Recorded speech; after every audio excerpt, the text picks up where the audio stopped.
Hey signers, did you know there are around 200,000 words in the English language, but only around 10,000 signs in ASL? Fingerspelling is a necessary part of ASL conversations.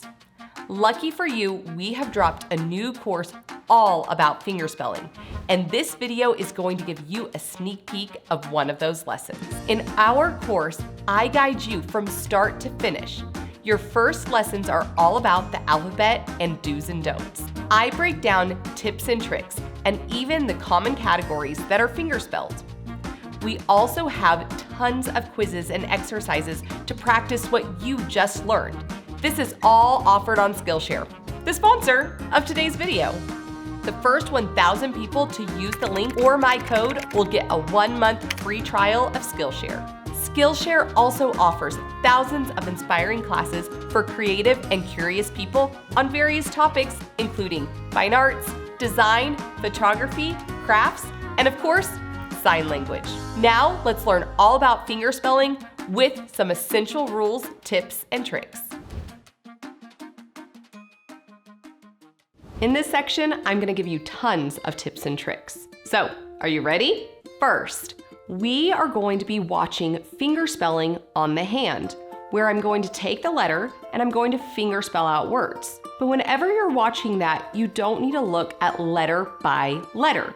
You need to be looking at the word itself and reading it out. For instance, if I'm doing the sign cat, you're not going to look at it and just say C-A-T. You're going to look at this and go, cat. You need to read the word, not the letter. Now let's look at double letters. For instance, if we have the word doll, you're going to notice that I'm not doing much movement with my double letter. I do D-O-L-L. We're not gonna bounce it. We're not gonna go like this to show L-L. We're just going to slightly move it over. And you're not going to open and close it because then it would look like you're trying to make another letter. You're just going to sign D-O-L-L. That slight little movement. When you're fingerspelling, you need to make sure that your hand is relaxed. For instance, I see a lot of people do the letter E like this and really stretch it out. That's going to put a lot of strain on your hand. But if you relax it like this, it makes it easier to move your hand instead of stretching it out like that. That makes it really difficult. So make sure you have relaxed hands when you're fingerspelling. This will also help you avoid injury. Now, what if I make a mistake? This happens all the time. You don't have to make a big production of it and wipe away what you just fingerspelled and push it away. All you need to do is fingerspell. Oh, I meant to do an A. Wave. Just like that. You don't have to make a huge production out of it. When you're fingerspelling words like O'Malley or Trader Joe's that have that apostrophe in the word itself, you're going to take that letter, like the O for O'Malley, and you are going to twist it. And this is going to show that O apostrophe. And then you will continue fingerspelling the word. Like Trader Joe's, what would you do? You would fingerspell Trader Joe's, just like that. It doesn't matter where the apostrophe is, if it's before or after, doing that twist is going to show that there's an apostrophe attached to that letter. What if you have to fingerspell more than one word? For instance, let's take the word Olive Garden. Well, first you're going to fingerspell olive, and then make a pause, and then garden, and it will look just like this.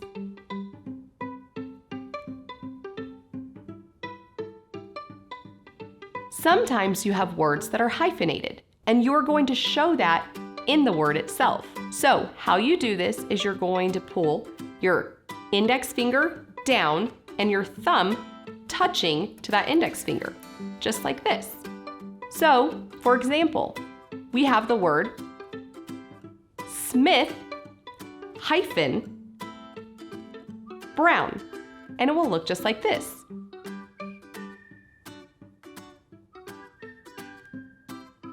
The same can be done with a period.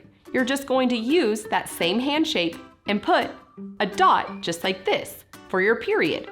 So maybe you're going to be giving an email address, and your email is natalie.ivy, and it would look like this.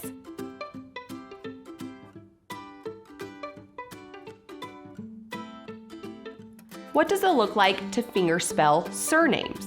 Well, for Mr. and Mrs., you would do something like this. Mr., Mrs. Now this will only be used in formal situations.